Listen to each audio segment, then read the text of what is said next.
CLAT PG exam में केवल 6 महीने का टाइम रह गया है और अगर आप पीएसयूज के लिए या टॉप एनएलयूज से अपना एलएलएम करने के लिए या जैग एंट्री के लिए इस एग्जाम की तैयारी कर रहे हैं तो इस वीडियो में हम लोग डिस्कस करेंगे एक डिटेल्ड स्टडी प्लान जो कि एक्चुअली वर्क करता है और अगर आप इसको फॉलो कर लो तो मैं आपसे प्रॉमिस करता हूं कि 100% आपका ये एग्जाम क्रैक होके रहेगा। और उसी के साथ हमारे चैनल संभालो को सब्सक्राइब जरूर करिएगा ताकि जो हमारे लेटेस्ट अपडेट्स होते हैं वो आपको मिलते रहे। के अंदर हम लोग क्या क्या कवर करेंगे वो आप पहले समझ लीजिए।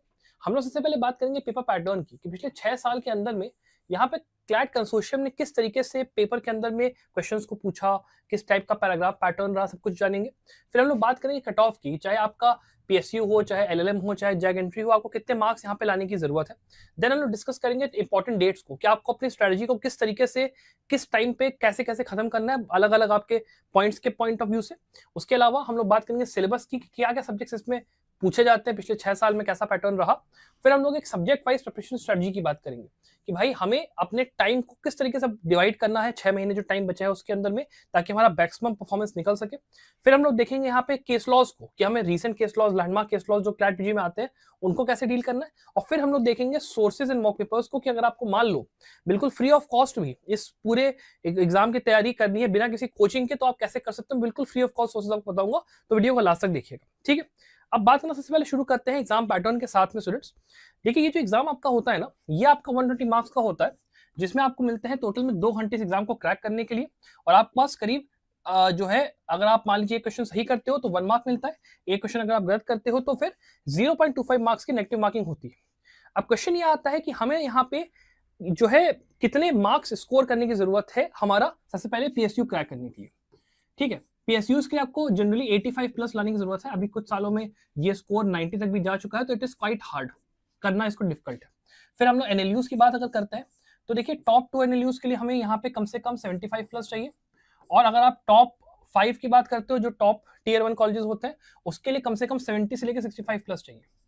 फिर आप कहते हो कि हाँ सर टियर 2 टियर 3 चलेगा, कोई दिक्कत नहीं है, तो आप अगर 55 तक भी लाओगे तो आपका चांसेस है। और नहीं तो फिर अगर बिल्कुल ही गैर गुजरा कॉलेज चाहिए, मतलब बिल्कुल एकदम कुछ भी चलेगा, आईपी यूनिवर्सिटी भी अगर मान लो चाहिए, तो आपका करीब 45 तक आपको लाना है। प्लस जैग एंट्री के लिए भी 45 की आपको नीड पड़ेगी ही पड़ेगी, इससे कम में काम नहीं चलेगा। ठीक है, अब पैटर्न यहाँ तक तो सिंपल है, लेकिन डिफिकल्टी कहाँ पे चालू होती है? डिफिकल्टी चालू होती है यहाँ पे कि आप जैसे ही पैराग्राफ इंट्रोड्यूस करते हो, यहाँ पे पहला आपका जो पैटर्न है वो है आपका 12-10 का, 12 पैराग्राफ 10 क्वेश्चन। यहाँ पे जो पैराग्राफ की लेंथ होती है वो आपकी करीब 400 से लेकर 500 वर्ड्स की होती है। और इसी पैराग्राफ के अंदर में आपके कम से कम अगर 10 क्वेश्चंस हैं तो कम से कम 5 के आंसर इसी में होगा। तो comprehension ability is very very important, और उसके लिए मैं आपको अभी फ्यूचर में अभी फर्दर टिप्स दूंगा अभी इसमें, तो वो इंपॉर्टेंट है। और पैराग्राफ में आंसर होता है तो फिर थोड़ा सा पेपर डिफिकल्ट इसलिए होता है कि पढ़ना पड़ता है, और कभी कभी कंसोर्शियम आपको बेवकूफ बनाता है कि तुम पैराग्राफ पढ़ोगे तो टाइम वेस्ट होगा, तो इसको भी ध्यान रखना है। फिर आता है 20 पैराग्राफ और 6 क्वेश्चंस और 24 पैराग्राफ और 5 क्वेश्चंस का पैटर्न। अब ये पैटर्न और ज्यादा खतरनाक है, क्यों? बिकॉज यहाँ पे पैराग्राफ की लेंथ तो चलो यहाँ पे 300 वर्ड्स की हो गई मान लिया, लेकिन नंबर ऑफ सब्जेक्ट्स कितने हो गए? नंबर ऑफ सब्जेक्ट्स हो गए 18 से लेकर 20।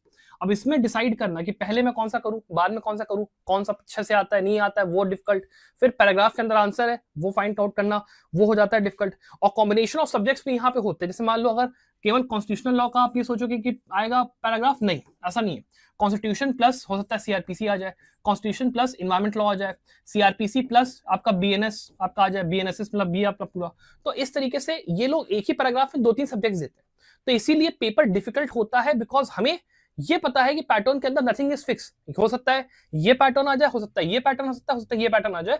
तो हमें तीनों पैटर्न के हिसाब से अपनी तैयारी को यहाँ पे करके चलना है, that is very very important, super important. ठीक है, अब उसी के लिए मैं आपसे कहता हूं कि आप मॉक पेपर्स जो होते हैं उसकी इंपॉर्टेंस को भी समझिएगा, बिकॉज जब तक आपको ये तीनों पैटर्न नहीं आते तब तक ये एग्जाम की कर पाना मुश्किल अपना होगा।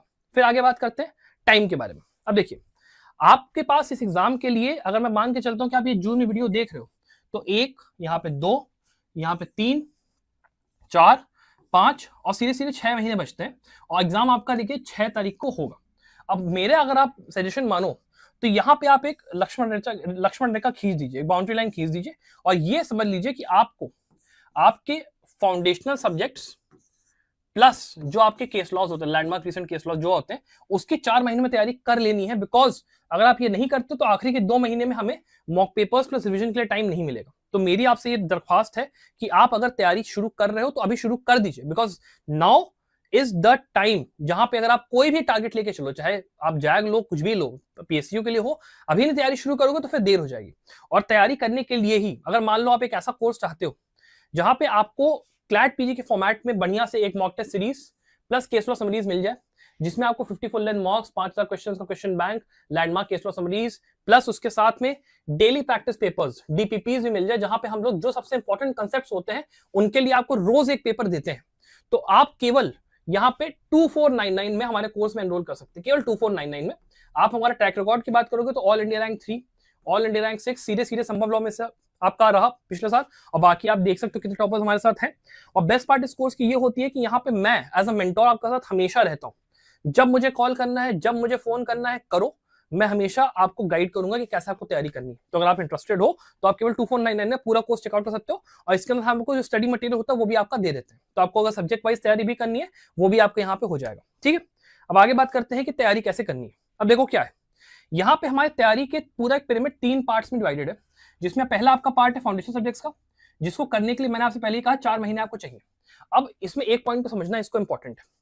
कोई भी बच्चा जैसे मान लो पीएससी की जो तैयारी कर रहा है वो कौन है, वो है ऐसा बच्चा जिसने एटलीस्ट क्लैट पीजी का एग्जाम 1 से लेकर 2 बार दिया है, उसकी रैंक टॉप 100 टॉप 200 में रही है, या फिर उसने कोई पीसीएसजे का एग्जाम प्री या फिर मेंस क्लियर किया है 1 से 2 बार, और वो बच्चा यहाँ पे जॉब पाने के लिए ही बैठा है। और आप अगर उसके साथ कंपटीशन कर रहे हो, 85 प्लस आप चाहते हो रैंक लाना, अपना 85 प्लस मार्क्स चाहते हो, तो भैया इस बात को अंडरस्टैंड करो कि तैयारी अगर अभी शुरू नहीं करोगे तो बहुत लेट हो जाएगी, बिकॉज वो बच्चा आपसे कहीं गुना आगे है यहाँ पे प्रिपरेशन के पॉइंट ऑफ व्यू से।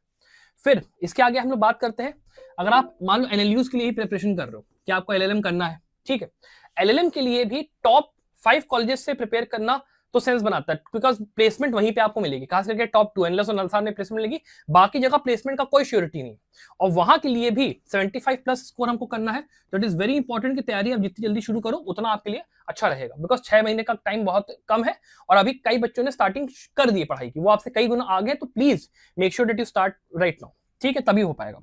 तो अब बात करते हैं फाउंडेशन सब्जेक्ट्स की। देखो फाउंडेशन सब्जेक्ट्स में क्या है, this is the most important part, because ये कभी चेंज नहीं होता, it never changes, this remains static. क्योंकि भैया देखो हमें पता है कि हाँ भाई करीब 20-22 सब्जेक्ट्स हैं जो कि हमको पढ़ने हैं, वो सब्जेक्ट्स कभी चेंज होंगे नहीं, तो उनकी तैयारी का मैंने अच्छे से कर ली, तो बाकी ये जो और चीजें हैं इसमें थोड़ा बहुत 19-20 का ही डिफरेंस आएगा, बस दिस इज द कोर, और ये आपका 70% मार्क्स ला के देगा, तो इसकी तैयारी बहुत इंपॉर्टेंट है, इसका ध्यान रखना। उसके बाद जैसे ही हम इस पार्ट पे आते हैं, ये आपका जो पार्ट है दिस इज नॉन स्टैटिक, मतलब इसका आपका करंट जो केस लॉस चल रहे हैं वो भी आ सकते हैं, हो सकता है कि आपसे वो लोग पुराने सुप्रीम कोर्ट के केसेस पूछ लें, हो सकता है कि वो लोग आपसे एकदम रिसेंट नवंबर का ही केस पूछ ले, कोई भरोसा नहीं। तो हमें इसकी तैयारी करने के लिए एक फिक्स्ड पैटर्न रखता है कि हाँ भाई चलो लैंडमार्क केसेस जितने कर लिए, रिसेंट कितने कर लिए, आपका काम वहां पे हो गया। और ये आपका जो पार्ट होता है यही आपका रैंक डिसाइडर होता है, बिकॉज यहाँ पे जिसने अच्छे से तैयारी करी केस लॉस की वो बच्चा अच्छा परफॉर्म करेगा, सिंपल है। फिर लास्ट में जो पार्ट आता है ये आपका, मैं कहता हूं आखिरी के 2 महीने में आपको करना है, लास्ट के 2 महीनों में, और ये है आपका सुपर रैंक डिसाइडर, ठीक है। बिकॉज देखिए जब आप पीएसयू के पॉइंट ऑफ व्यू से बात करते हो, एनएलयू के पॉइंट ऑफ व्यू से बात करते हो, केवल 2 नंबर या 3 नंबर से रैंक आपकी अगर मान लो टॉप 30 में आ रही है, वो सीधे आपका 150 हो जाएगा, केवल 1 या 2 नंबर के डिफरेंस। और अगर आपकी रैंक मान लो 200 आ रही है, जिसमें आपको मान लो टॉप 2 टॉप 3 कॉलेज मिल रहे हैं, वो आपकी सीधे 500 हो जाएगी, तो आपको टॉप 3 भूल जाओ, कुछ भी नहीं मिलेगा। तो ये बहुत इंपॉर्टेंट है कि आप जितने अच्छे से मॉक पेपर्स और कॉम्प्रिहेंशन की प्रैक्टिस करो, उतने अच्छे से आपका यहाँ पे एग्जाम निकलेगा, ये मैं आपको बता दे रहा हूँ, ठीक है, वेरी वेरी इंपॉर्टेंट। और लास्ट के 2 महीने में जो बच्चे मॉक पेपर्स में बढ़िया परफॉर्म करते हैं, it has a proven track record कि वो बच्चे ही क्लैट पीजी में आगे जाके बढ़िया करते हैं। मैं ये नहीं कहता कि मेरी कोचिंग के मॉक लो, मैं कहता हूँ कोई भी कोचिंग के लो, बस ये देख लेना कि उन कोचिंग का अच्छा रेपुटेशन हो, अच्छे से उन्होंने यहाँ पे पेपर्स बनाए हो पिछले 6 साल 5 साल, मतलब उनका क्या ट्रैक रिकॉर्ड रहा सिलेक्शन का, वो देख लेना, वो इंपॉर्टेंट है, ठीक है।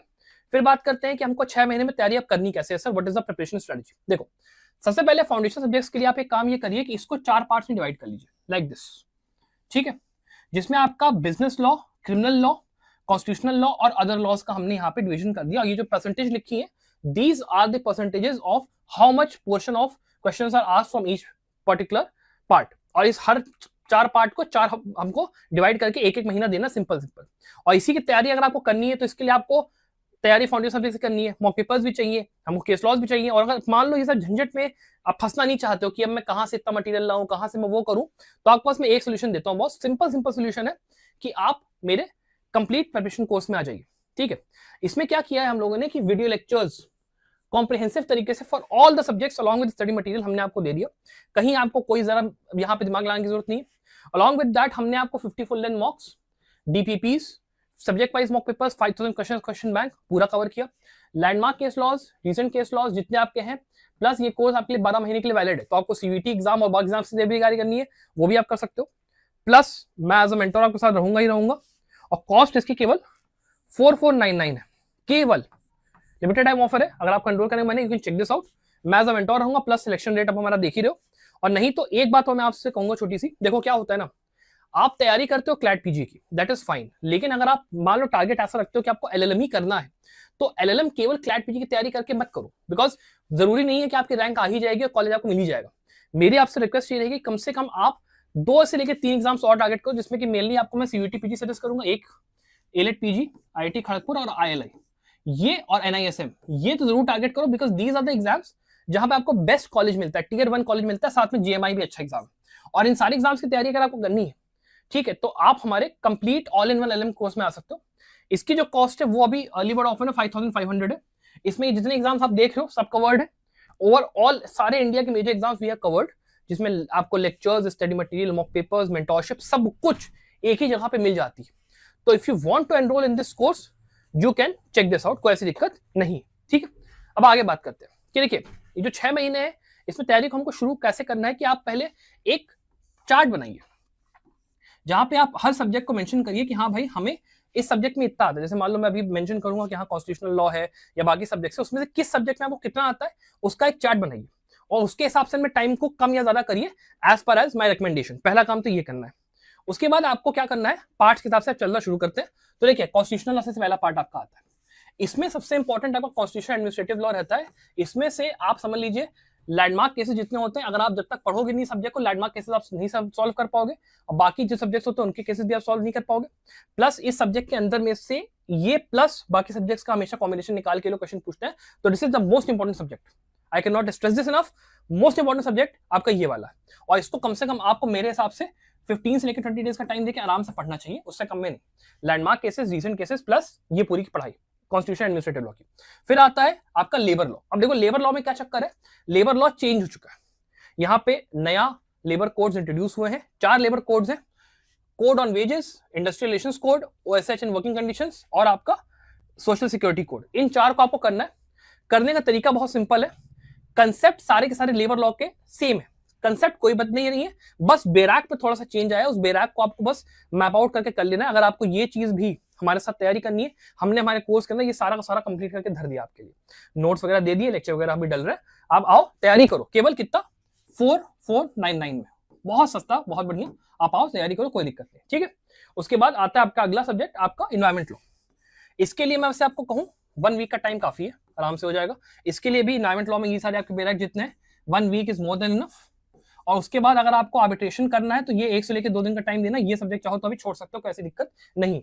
फिर आगे बात करते हैं। और हाँ, इसके लिए मैंने एक डिफरेंट वीडियो बनाई है वेयर बाय, जहां के मैंने पूरा सिलेबस डिटेल में पूरा डिस्कस करा है। उस वीडियो का लिंक आपको डिस्क्रिप्शन मिल जाएगा या फिर आप सर्च कर लेना कंप्लीट सिलेबस क्लैट पीजी संभव लॉ, आपको मिल जाएगा। वो वीडियो देख लेना, उसमें सब कुछ टॉपिक बाय टॉपिक मैंने पूरा बताया है, वरना आप उसमें। ठीक है, आगे बात करते हैं।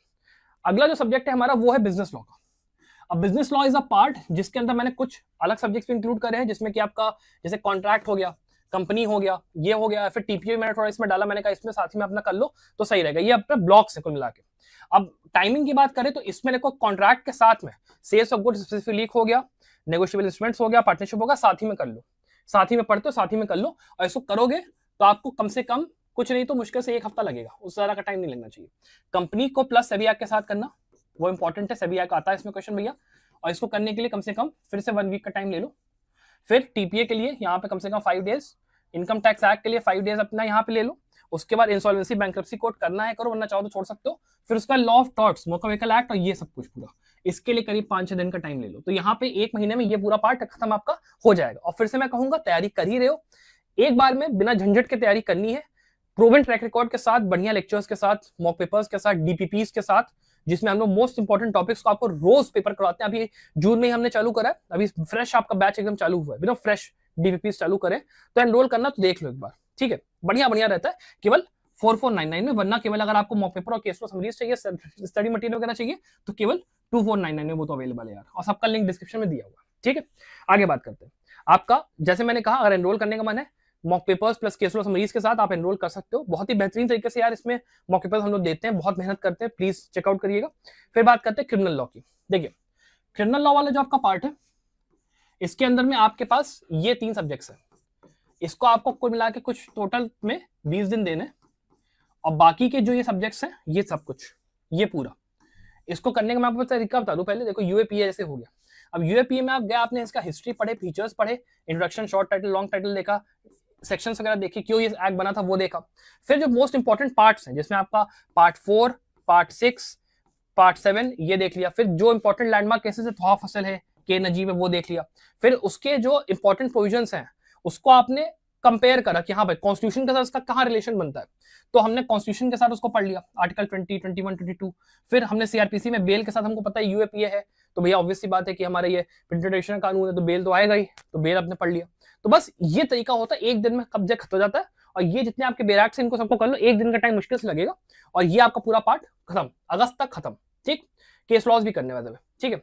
उसके बाद अदर लॉस पे आते हैं। ये आपका सितंबर के महीने में होगा, सितंबर में। इसमें आपको देखो क्या है, इंटरनेशनल लॉ है करीब कितना 1 वीक, ज्यूरिस्प्रूडेंस है कितना 1 वीक ले लिया, हिंदू लॉ को पकड़ा यहाँ पे, इसको भी 5 to 6 डेज दे दिए। इसका टाइम इंक्रीज करना है वो अपने आप देख सकते हो। आईपीआर इंपॉर्टेंट है, इसको करीब 4-5 दिन का टाइम देना ही देना, और इनमें चाहो तो 10-10 दिन का कर सकते हो, कोई ऐसी दिक्कत नहीं है। तो ये पार्ट भी आपका यहाँ पे हो जाएगा, कोई बड़ी चीज नहीं, नथिंग इंपॉर्टेंट, आराम से हो रहा है। सितंबर है पूरा खत्म, ठीक है। तो ये आपका पार्ट हो गया फाउंडेशन सब्जेक्ट्स का। तैयारी करने के रिसोर्सेज के भी मैं आगे बात करता हूँ। फिर की एरिया फोकस भी थोड़ा सा देख लो। ये वो पार्ट्स हैं जो कि इस समय क्लैट पीजी में हॉट है, अभी रिसेंट में ये सब आ रहे हैं। इसमें आपका जैसे मान लीजिए वक्फ अमेंडमेंट हो गया, यूसीसी हो गया, फिर डिजिटल इम्प्लीमेंटेशन हो गया आपका इसका डिजिटल प्रोटेक्शन एक्ट का, फिर आपका यहाँ पे क्रिमिनल जो आपके लॉज आए उनका, जैसे मैंने बताया 20 दिन का टाइम, तो वो आपका इंपॉर्टेंट है।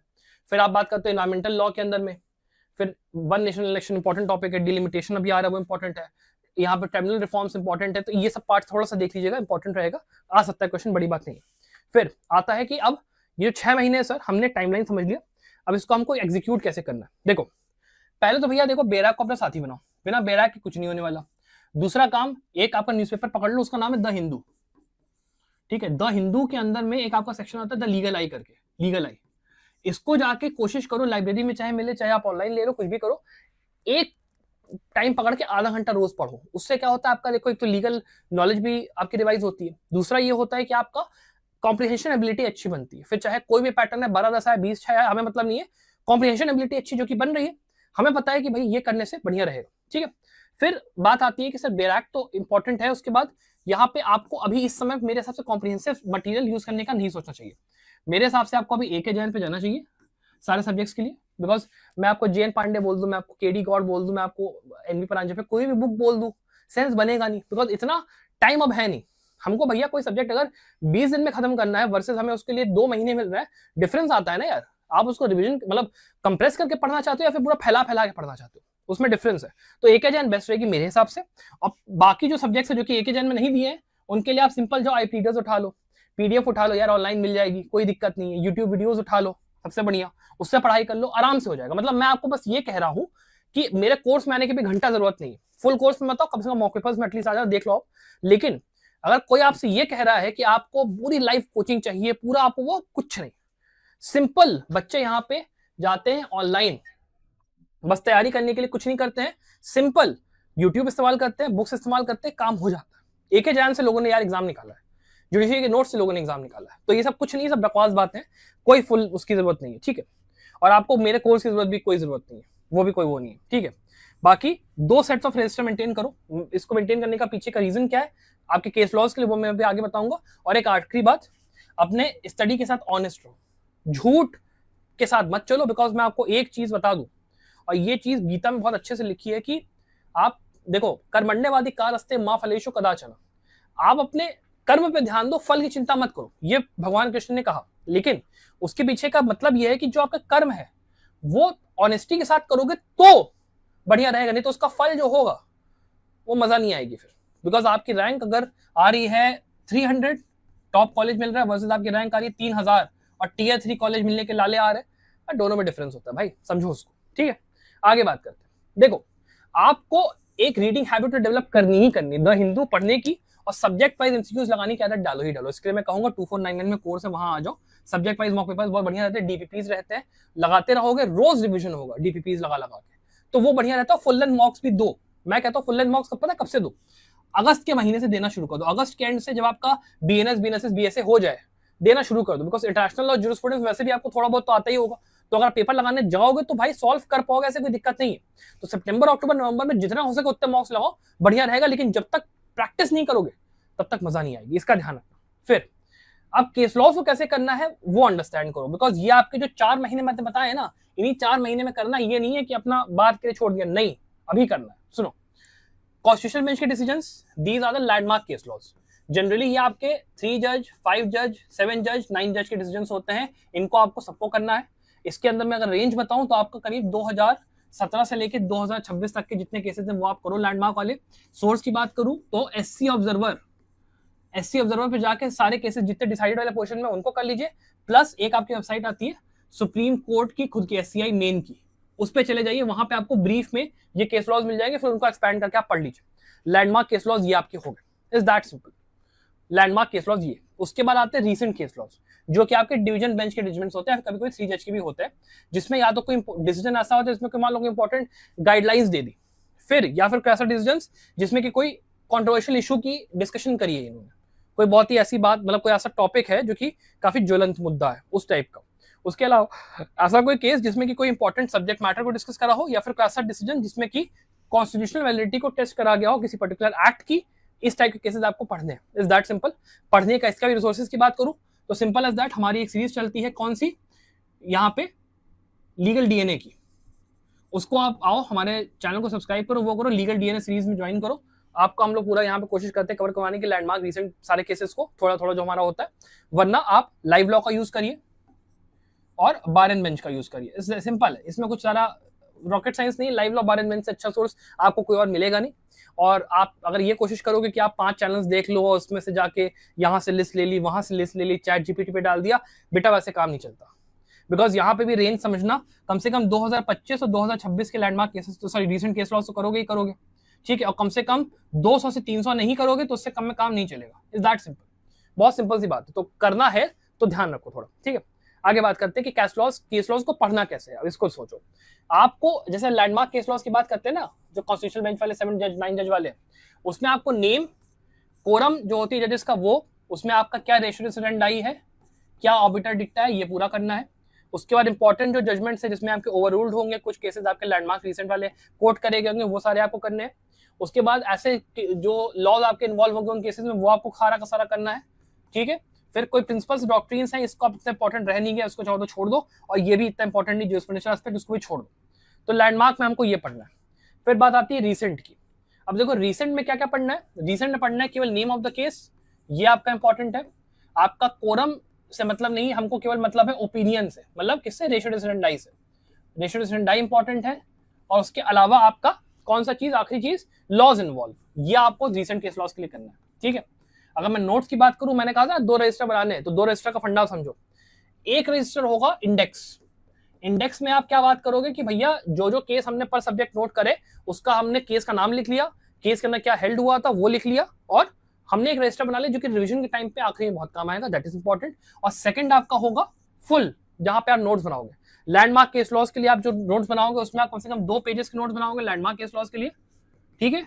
और रीसेंट केस लॉज के लिए आप कम से कम हाफ अ पेज, ठीक है, half a page is more than enough. और 3 चीजें जो मैंने बताई वो आपको यहाँ पे कवर करनी है, तो इससे आपका काम हो जाएगा, ठीक है। ये आपके नोट्स बनाने का तरीका, कैसे बनाना है वो मैंने बता दिया। अब आता है कि क्या सोर्सेस सर यूज करें। तो देखो सिंपल सोर्सेस का है, पढ़ाई करने के लिए मैंने कहा AK जैन यूज करो, प्लस आई प्लीडर्स या कोई भी रैंडम सोर्स, उससे ज्यादा दिमाग लगने की जरूरत नहीं है। अब उसके अलावा दूसरा आप यूट्यूब का इस्तेमाल करो, बहुत सारे टीचर्स हैं बढ़िया बढ़िया, देखो फ्री में पढ़ा रखा है, कोई जरूरत नहीं महंगी कोचिंग खरीदने की, कोई वो करने की, ज्यादा कोई इसका सेंस नहीं बनता है। यूट्यूब पे जाओ, सब कुछ दिया हुआ है, उससे पढ़ाई कर लो। नहीं तो अगर मान लो ये झंझट में नहीं आना है, छोटा सा अफोर्डेबल 4499 में पूरा कोर्स है, अलॉन्ग विद मॉक पेपर्स, किस समरीज, वो कर लो। तीसरा सोर्स आपका मॉक पेपर्स का। मॉक पेपर्स के लिए आप you can come to Sambhav law, you can go to any other coaching that has a good reputation, इसका ध्यान देना।